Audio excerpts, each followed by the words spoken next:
বন্ধুরা, এক ফোঁটা হারপিক পায়ের মধ্যে ঢেলে দিন, জীবনটা চমকে যাবে। বন্ধুরা, যে জিনিসটা আপনারা বহু বছর ধরে চেষ্টা করছেন ঠিক করবেন, ঠিক হচ্ছে না, হারপিকের দ্বারা এটা ঠিক হয়ে যাবে। হ্যাঁ বন্ধুরা, দারুণ একটা টিপস তোমাদের সাথে আজকে শেয়ার করব, কিভাবে ঘর থেকে সমস্ত তেলাপোকা দূর করবে। সামান্য একটা লাড্ডুর দ্বারাই কিন্তু তোমরা এই তেলাপোকা ঘরের থেকে দূর করতে পারবে। সবাই ভালো আছেন, আমি অনেক বেশি ভালো আছি। চলে এসেছি আবার ধামাকাদার টিপস নিয়ে। সংসারে হাজার হাজার টাকা বাঁচাবেন এবং টাইম সেভ করবেন এবং কিভাবে আরাম করে কাজ করবেন, সেই টিপসগুলো আজকে কিন্তু তোমাদের সাথে শেয়ার করবো। তো দেখো বন্ধুরা, সর্বপ্রথম তোমাদের সাথে একটা কথা শেয়ার না করে পারলাম না। আমি প্রায় আপুদের ভিডিও দেখি, বেশিরভাগই তো আপুদের ভিডিওতে মাছ কাটা দেখাও, যারা যারা সংসারের কাজ দেখাও। অনেক আপু, আমি নাম ধরে বলবো না, অনেক আপুরা মাছ কাটো আমি দেখি, বটি নিয়ে বসে ঘন্টার পর ঘন্টা মাছ কাটো আর বলো এই ছোট ছোট মাছ ভাই এনেছে, কষ্ট হয় কাটতে। একটু টিপস ফলো করো, দেখো আপু তোমাদের অনেক উপকারে লাগবে। আজকে আমি তোমাদের নাম বলবো না, কালকের থেকে আমি প্রত্যেকজনের ভিডিওতে কি কি ভুল আছে আমি দেখে বলবো, যে তোমরা এই টিপসগুলো যদি ফলো করো তোমাদের কাজগুলো কিভাবে সহজ হবে। দেখো, আজকে কিন্তু তোমাদের দাদা 1 কেজি মতন বাটা মাছ নিয়ে এসেছিল সকালবেলায়, ঠিক বাজে 11টা নাগাদ। আমাকে বললো এগুলো কাটা, আমি দূর এখন কাটবো। তারপরে আবার ভাবলাম খেতে যখন চেয়েছে তাহলে তো করে দিতেই হবে। তারপরে আমি কি করলাম, মাছগুলোকে নিয়ে আমি কিন্তু সবগুলো মাছ কেটে তোমাদেরকে 4টে মাছ দিয়ে দেখাচ্ছি, আর বাদবাকি সব কাটা ধোয়া হয়ে গেছে। তো দেখো আমি কি করলাম, সবার প্রথমে আঁশগুলো ছাড়িয়ে নিলাম। কি দিয়ে ছাড়ালাম? একটা আলু ছিলনি দিয়ে। তারপরে কাঁচি দিয়ে কিন্তু ডানা পাকনা কেটে পেটটাকে কেটে নিলাম। দেখো বন্ধুরা, কতটুকু টাইম লাগলো বলো তো এই মাছটা কাটতে? একদম টাইম লাগলো না। ঝপ করে 1 কিলো মাছ কখন কেটে নিলাম নিজেও বুঝতে পারলাম না। এবার তোমাদের সাথে একটা ভয়ানক টিপস শেয়ার করি। দেখো বন্ধুরা, এই যে বর্ষাকালে দেখবে জল জমে, সব জায়গায় জমে তো। এবার দেখবে জল জমলে পায়ের মধ্যে দেখবে অনেক সময় সাদা হয়ে যায়, গোড়ালি সাদা হয়ে যায়। সেই গোড়ালি সাদা হয়ে যায়, আর তারপরে দেখবে পা অনেক সময় হাজা, তারপরে অনেকেরই পায়ে ফাটে। তারপরে বর্ষাকালে জলে পা দিলেই দেখবে চুলকায়, অনেক সময় সাদা হয়ে যায়। হ্যাঁ, তো নোকে দেখবে অনেক সময় নোংরা জমে যায় আর নখকুনি হয়, অনেকেরই হয়, আমারও হয় নখকুনি। তো সেরকম আমার কিন্তু আজকে নখকুনি হয়েছে। তো দুটো টিপস তোমাদের সাথে শেয়ার করি হারপিক দিয়ে। শুধুমাত্র হারপিক, আর কোনো কিচ্ছু দিতে হবে না সাথে। শুধুমাত্র হারপিক দিয়ে যদি এই পায়ে হালকা আঙুল দিয়ে অল্প করে দিয়ে পুরো পাটায় ম্যাসাজ করে নিতে পারো, তো দুটো উপকার পাবে। একটা উপকার পাবে, এই বর্ষাকালে হাঁটাচলা করতে যে হাজা হয়, পা দাগ হয়ে যায়, এটা তো হবেই না। আর সাথে যে নখকুনির মধ্যে যদি সামান্য হারপিক দিয়ে দাও বন্ধুরা, নখকুনি কখনো আর হবে না, নখটা কিন্তু অনেক সুন্দর থাকবে, নখের ব্যথা তোমাদের দূর হয়ে যাবে। বহুদিনে যাদের পায়ে হাজার সমস্যা, হাজা মানে দাঁত হয়ে যায়, হাজা হয়ে যায়, দেখবে পানিতে হাঁটলে এটা হয়, তো এই সমস্যাটা কিন্তু অবশ্যই দূর হবে এই হারপিকের দ্বারা। কিচ্ছু মিশাতে হবে না, শুধু পাটা উষ্ণ গরম জলে হালকা লবণ দিয়ে পাটা পরিষ্কার করে তারপরে হারপিক দিয়ে মাসাজ দিতে হবে। বন্ধুরা, একবার ট্রাই করো, বারবার ট্রাই করবে, বারবার তোমাদের করতে ইচ্ছা করবে। তো দেখো, একটা জিনিস তোমাদের শেয়ার করি, এখানে দুটো ফ্রাই প্যান আছে। একটা ফ্রাই প্যান একদম নতুন লাগছে, একটা ফ্রাই প্যান একদম পুরনো, কিন্তু দুটো ইউজ হয় আর দুটো ইউজ করা ফ্রাই প্যান। এবার তোমাদেরকে শেয়ার করি এই ফ্রাই প্যানটার এই কালা অবস্থা কেন, আর ওই ফ্রাই প্যানটা এত নতুন কেন। আমি বলি, আমরা কি করি, ফ্রাই প্যান বা ননস্টিকি বাসন যখনই রান্নাবান্না করি গরম অবস্থায় ধুয়ে ফেলি। আর কি করি, আমরা তার দিয়ে ঘষা মাজা করি, তাই না? তার দিয়ে ঘষা মাজা করলে কিন্তু এই যে ননস্টিকি প্যানের যে নতুনত্ব, যে উপরে ভেলভেটের মতন একটা আবরণ থাকে, এটা কিন্তু একদম নষ্ট হয়ে যায়। দেখো আমার পুরনো প্যানটার অবস্থা আর এই নতুন প্যানটার অবস্থা দেখো, দুটোই কিন্তু আমি ব্যবহার করি, কিন্তু দুটো প্যান আমার একই দিনে কেনা হয়েছে, মানে দুখানাই ফ্রাই প্যান আমি একই দিনে কিনেছি, কিন্তু আমার একটা আমি নষ্ট করেছি ইচ্ছা করে তোমাদের জন্য, আর একটা কিন্তু নতুন রেখে দিয়েছি। আমরা কি করি, এগুলোতে স্টিলের জিনিস ব্যবহার করি, খুন্তি। দেখবে অনেকেই তাড়াহুড়ায় রান্নায় খুন্তি ব্যবহার করে স্টিলের, আর এতে কি হয়, ননস্টিকের উপরে যে একটা লেয়ার থাকে ওটা নষ্ট হয়ে যায়। সব সময় কিন্তু বন্ধুরা ননস্টিকি প্যান ব্যবহার করার জন্য একটা করে কাঠের খুন্তি ব্যবহার করবে, বা এখন অনেক রকমের খুন্তি বেরিয়েছে স্টিল ছাড়া, ওগুলো ব্যবহার করবে ননস্টিকে ইউজ করার জন্য। আর সবসময় স্পঞ্জ বা নরম কিছু দিয়ে এটাকে ধোবে, কখনোই তার জাতীয় জিনিস দিয়ে ধোবে না। আর ঠান্ডা করে ধোবে বন্ধুরা, কখনো গরম অবস্থায় ধোবে না, বছরকে বছর ননস্টিক কিন্তু নতুন থাকবে। এবার তোমাদের সাথে দারুণ একটা টিপস শেয়ার করি। বর্ষাকালে বন্ধুরা রসুন কিন্তু সবার ঘরে কম বেশি পচে যায়।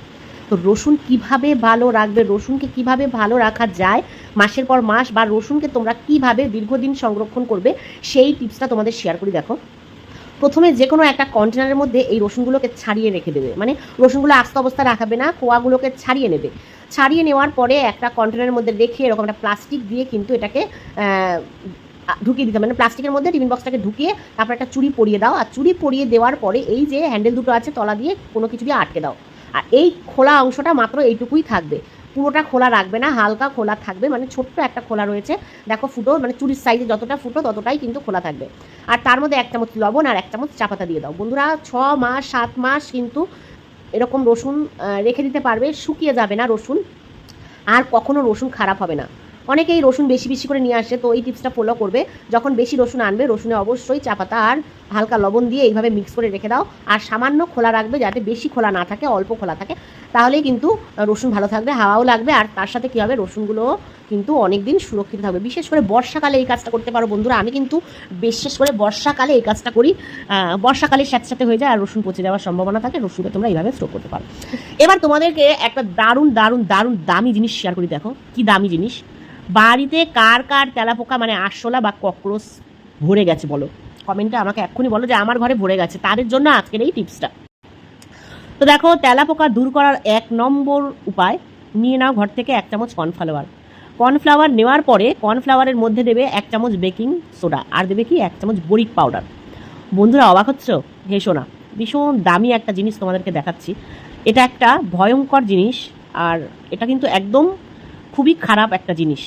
এর মধ্যে আমি দিয়েছি কিন্তু কর্নফ্লাওয়ার, বরিক পাউডার, আর দিয়ে দিয়েছি বন্ধুরা বেকিং সোডা। এখানে আমি সামান্য লবণও ব্যবহার করেছি। তো এ দেখো, আমি দিলাম 1 চামচ লবণ। এবার বন্ধুরা কি কি করলাম দেখো, দিয়ে দিলাম বেকিং সোডা, 1 চামচ লবণ, 1 চামচ কর্নফ্লাওয়ার, আর 1 চামচ বরিক পাউডার। এই 4টে উপকরণ দিয়ে সুন্দর করে একটা লাড্ডু বানাও বন্ধুরা। লাড্ডু বানাবে, আর লাড্ডুর উপরে কি করবে, ঠিক এইরকমভাবে চিনি ছড়িয়ে দেবে বন্ধুরা। চিনি দেবে লাড্ডুটার মধ্যে, চিনি নুন তো দেওয়াই হয়েছে, কিন্তু লাড্ডুতে চিনি দেওয়া হয়নি। তো চিনিটা কিন্তু অবশ্যই উপর দিয়ে ঠিক এইভাবে দেবে, আর ঠিক এরকম গোল গোল লাড্ডু বানাবে। কারণ চিনিটা দেওয়ার এটা মানে চিনির গন্ধে কিন্তু আরশোলা দৌড়ে দৌড়ে আসবে। আরশোলা কিন্তু খুব পছন্দ করে চিনি খেতে, তো পছন্দের খাবারটা দিয়ে তাদেরকে লোভ দেখানো আর কি। তো এই বরিক পাউডারের যে লাড্ডু বানানো হয়েছে, এই লাড্ডুর মধ্যে কিন্তু চিনিগুলোকে দিয়ে এবার কি করবে, এই লাড্ডুগুলোকে রান্নাঘরের কোনায় কোনায় বন্ধুরা চিপকে দেবে। এরকম করে চিপকাবে দেখো। রান্নাঘরের সেলফের যে নিচে, আমার যেহেতু মডেলার কিচেন না, আমার নর্মাল কিচেন, তার কারণে কিন্তু আমার এই লাড্ডুগুলো বাইরেই চিপকাতে হচ্ছে। আর যাদের মডেলার কিচেন তারা কিন্তু ড্রয়ারের ভিতরে আর মানে যেসব কভার থাকে, আলমারি থাকে রান্নাঘরে, সেসব আলমারির ভিতরে রেখে দিতে পারো। আমি দেখো রান্নাঘরে রেখেছিলাম, সাথে ঘরেও রেখেছিলাম। আর তোমরা দেখো কত সুন্দর করে আমাদের বাড়িতে নিমন্ত্রণ খেতে এসছে এই মহারানীরা। তোমাদেরকে দেখাই, এই মহারানীরা আজকে দাওয়াত খেতে এসে এদের কি অবস্থা। এদেরকে কিন্তু আমি খুব সুন্দর করে যত্ন করে লাড্ডু খাইয়েছি। আমার ঘরে যত আলমারি ফার্নিচার সব কিছু উপরে আমি একটা করে রেখে দিয়েছি। আর দেখো বন্ধুরা, একটুখানি খাওয়ার পরে কীরকম মাতাল হয়ে গেছে দেখো। মাতলামি করতে করতে ধাপাস করে নিচে পড়েছে দেখো। আর নিচে পড়ার সাথেই ডেড বডি, একদম পোস্টমর্টম হয়ে গেছে। বলো কিভাবে মরলো তোমরা দেখো। আমি কিন্তু একদম লাইভ তোমাদেরকে আজকে করে দেখিয়েছি। আর আমি কিন্তু এই ভিডিওটা আমারই ঘরে শ্যুট করেছি। তোমরা দেখো কিভাবে আমি আরশোলাগুলোকে আজকে মারলাম। আমার ঘরেই আমি পেয়েছি, রান্নাঘরে একটাও আরশোলা পাইনি, বা আরও 2টো ঘর আছে আমার, সেই ঘরগুলোতে না, মানে আমার বেডরুমটাই আমি পেয়েছি। একটা তো মরে মাতাল হয়ে রয়েছে, আর একটা দেখো চিপ পাতাং হয়ে উল্টে পড়ে রয়েছে।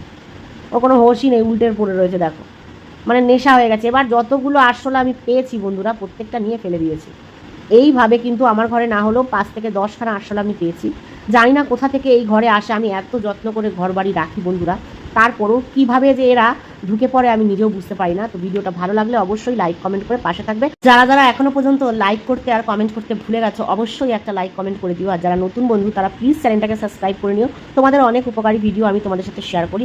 আর তারপরে তোমাদের সংসারে হাজার হাজার টাকা বাঁচানোর মতন আর তোমাদের কষ্ট দূর করার মতন আমি ছোটো মোটো টিপস তোমাদের সাথে শেয়ার করে থাকি। তো তোমরা যারা যারা নতুন বন্ধু আমার, প্লিজ তোমরা বেল আইকনটা দাবিয়ে দিও। আমি যখনই ভিডিও ছাড়বো নতুনত্ব, তোমাদের কাছে কিন্তু একদম নোটিফিকেশান চলে যাবে। আর নতুনত্ব ভিডিও দেখার জন্য চ্যানেলটাকে অবশ্যই সাবস্ক্রাইব করবে।